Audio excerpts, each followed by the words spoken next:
아이들 앞에서 경찰한테 전화를 받았는데 자살이신 것 같습니다. 근데 아이들한테는 그 말을 못하니까 아빠가 심장마비로 돌아가셨대 하니까 아이들이 4명 다 비명을 지르고 울더라고요. 그리고 저는 기절을 했다는 거예요. 근데 저는 제가 기절했다는 사실도 사실은 기억을 못했군요. 몰랐었어요.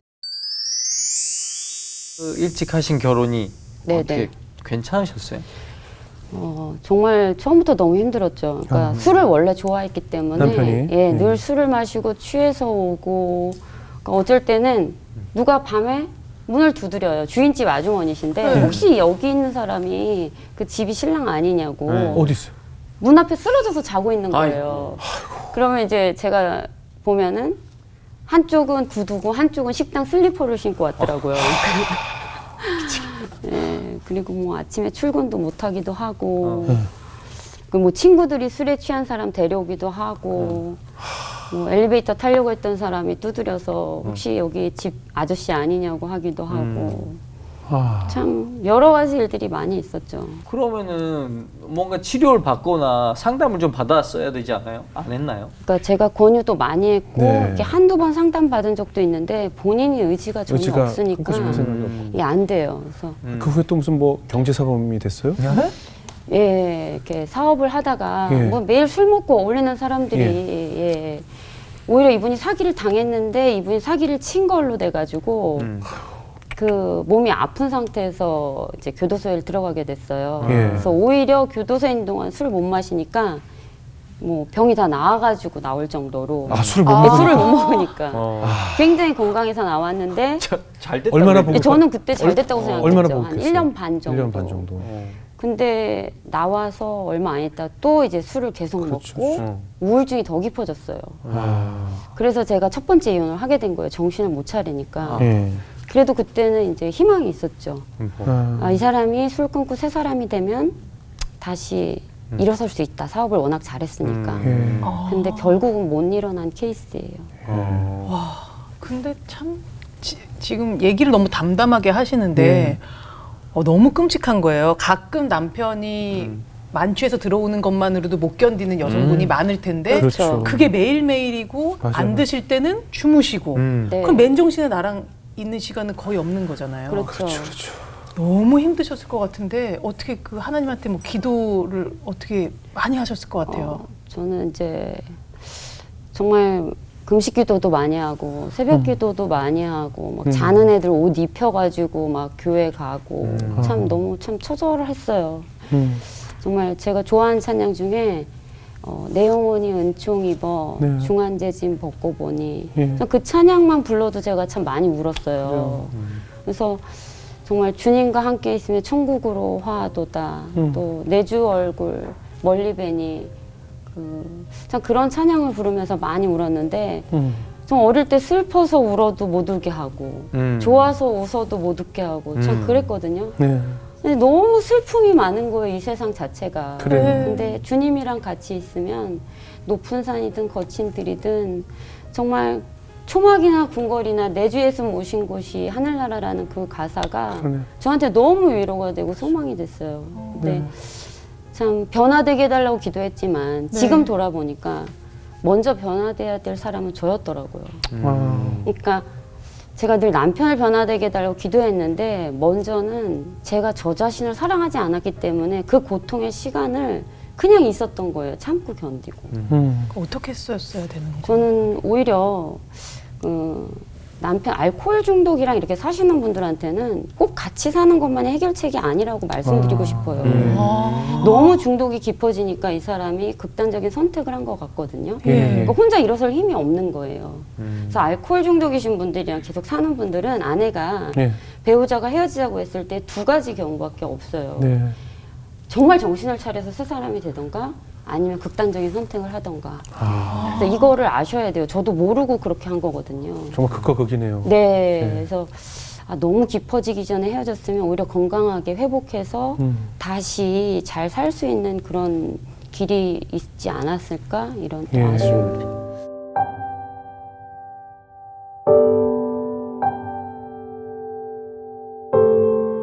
그렇게 해서 다시 이혼을 이제 결정이 됐고. 네. 그러다가 어떤 일이 있었던 거예요? 그러니까 이제 이혼을 본인이 다시 하기로 한 날.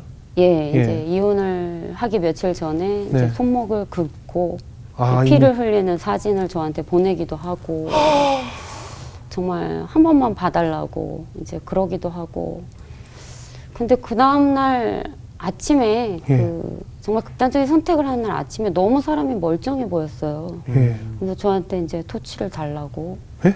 토치?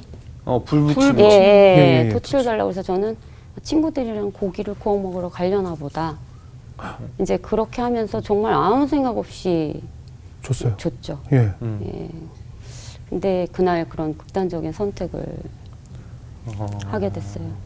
어디서 어떻게 아, 그 근처 산에 차를 가지고 가서 그날 차 안에서. 집에서 안에서? 애에서 그래서 그걸 달라고 했던 거예요? 네. 그 아침부터 결심을 했다는 거네요. 네. 그 본인은- 충동적으로 한 것이 아니라.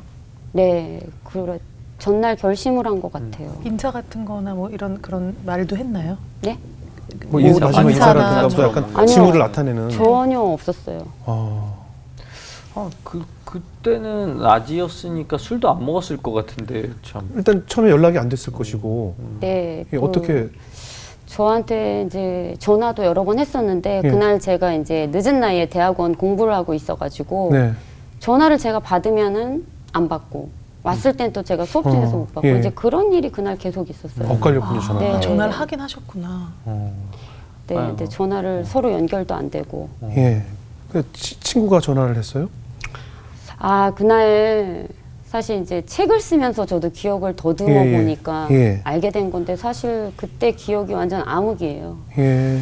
친구가 오늘 하루 종일 안 보였다. 근데 최근에 이제 친구가 좀 안 좋은 일이 있었으니까 예. 혹시 집에 있냐 이러는데 저도 집에 수업이 끝나고 가보니까 없었고 예. 친구가 오늘 하루 종일 안 보인다고 해서 평소에 술을 마시고 차에서도 자고 어쨌든 자는 경우가 많으니까 설마 어딘가에 있겠지 했는데 친구가 이상하다고 경찰에 이제 신고를 한 거죠. 예. 그리고 나서 이제 그 소식을 들으셨고. 네, 그러니까 그 설마 아니겠지. 예. 예. 그러면 응급실에서 처음 확인한 거예요? 네, 참 그때 일들이 제가 기억이 안 나서 아이들하고 이렇게 조합을 해서 책을 쓴 거예요. 네. 기억을 조합해서. 네, 그러니까 너무 놀라셔서 그런지. 네, 너무 놀랬고 또 경찰에 신고하자마자 금방 경찰한테 연락이 오더라고요. 예. 남편분이 사망하셨습니다. 아이고. 정말 10분도 안 된 것 같아요. 아, 실종신고 내자마자? 예, 바로 쳤더라고요. 어떻게 그리고 쳤죠? 일단 휴대전화 기지국을 네, 통해서. 유서가 없습니다. 병원을 예. 어디로 옮길까요? 정말 1분도 안 돼서 그냥 모든 게 끝났어요. 근데 저는 그때 유서가 없다는 말을 왜 하실까? 근데 나중에 그게 이제 저를 의심하게 하는 단서였어요. 아, 타사를 의심했어요? 네. 그 되게 막 억울하셨겠어요. 안 그래도 황망한 상황인데 용의자 된 거 아니에요? 네, 그러니까 저도 너무 당황스러운 상황이라 뭐 이게 뭐 어떻게 해야 될지 모르는 상황인데 네. 제가 또 조사를 받으러 가야 되는 거예요. 근데 아이들이 그러더라고요. 아이들 앞에서 경찰한테 전화를 받았는데 자살이신 것 같습니다. 근데 아이들한테는 그 말을 못 하니까 아빠가 심장마비로 돌아가셨대 하니까 아이들이 4명 다 비명을 지르고 울더라고요. 그리고 저는 기절을 했다는 거예요. 근데 저는 제가 기절했다는 사실도 사실은 기억을 못했고. 몰랐었어요. 응급실에서 처음 남편 봤을 때 어떻던가요? 제가 그 간호사기 때문에 네. 그런 뭐 돌아가신 분도 보긴 했지만 제가 남편을 보면 안 되겠더라고요. 그래서 사실 저는 안 보고 네. 시어른들이 보셨죠. 그럼 이제 경찰 조사를 받으면서 다 이제 있었던 일들을 다 네. 정리하고 조서를 꾸몄겠네요. 네, 그러니까 그 경찰분이 처음에 그러더라고요. 이게 형식적인 거지만 어쩔 수 없습니다. 네네. 그래서 이 사람 휴대폰을 이제 보니까 주고받은 문자, 네네. 싸웠던 문자들이 있기 때문에 예, 일단 예. 유서도 없고, 예. 그러니까 이제 저에 대한 걸 계속 이제 물어보는 거죠. 예. 그래서 얼마나 공포스러운지 뭐 저희가 예전부터 이렇게 쭉 지내왔던 부부 얘기를 해야 되잖아요. 그렇죠, 경찰 앞에서. 근데 너무 이게 진짜 제가 죽인 것 같고 그렇죠. 제가 잘못해서 이런 일이 일어난 것 같고 그렇죠. 그렇죠. 그런 그 모멸감, 절망감 죄책감. 야, 이거 잘못했다간 저도 어디 뭐 제 비판을 받아야 될 것 같은 느낌? 뭐 네. 애들은 집에서 울고불고 난리가 났을 텐데 제가 이 오밤중에 경찰서에 왔다는 사실이 뭐 지금 생각해보면 너무나 암담했고 끔찍했던 순간들이죠. 가족이 갑자기 돌아가시게 되는 경우에도 충격이 큰데 또 남편이 극단적인 선택을 해서 돌아가시고 얼마나 괴로우셨을까. 예, 상상도 안 가는데요. 저도 저지만 이제 아이들이 제일 아이들이 너무 충격을 받으니까 그럼요. 일단은 이제 자살했다는 것은 제가 말을 안 하고 예. 장례식장에서 아이들이 그렇게 땅을 쳐다보고 우는 걸 보니까 예. 아 내가 잘못했구나. 나 하나 참았으면 됐을 거를 예. 내가 못 참아서 애들을 다 저런 지경으로 만들어놨구나. 그러니까 셋째 아이 같은 경우는 그냥 말을 하면서도 눈에서 눈물이 줄줄줄 흐르는 거예요. 몇 살이었어요? 그때? 내가 초등학교 4학년이에요. 아유, 다 알 거 아는 그러니까 나이죠. 이게 내가 무슨 짓을 한 건지 모르겠더라고요. 예, 예. 정말 제가 죽지만 말고 살아있으라고 했는데 그 살아있는 것도 못하냐. 정말 저절로 원망의 소리가 나오더라고요. 죄책감이 많이 들었을 것 같아요, 그죠?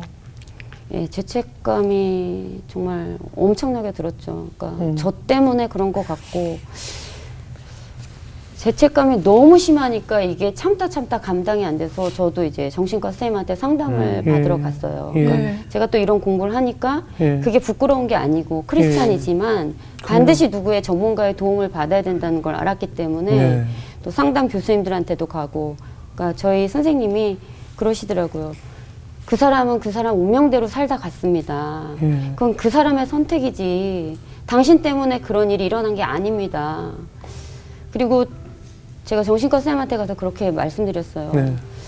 내가 토치도 줬고 예. 사실 남편을 잘못된 것 같다고 이렇게 친구가 신고한다고 했을 때 제가 정말 그거 고해성사처럼 제가 예. 책에 썼지만 지금 살아있을 때 연락이 되면 애매할 때 연락이 되면 그래서 중환자실에 가면 나 내일 이혼을 못 하는데 나 저 사람이랑 진짜 끝내야 되는데 아예 깨끗이 끝난 다음에 찾던가 아니면 멀쩡히 살아있어서 찾던가 제가 그런 생각을 했어요. 그러니까 너무 죄책감에 시달린 거예요. 예.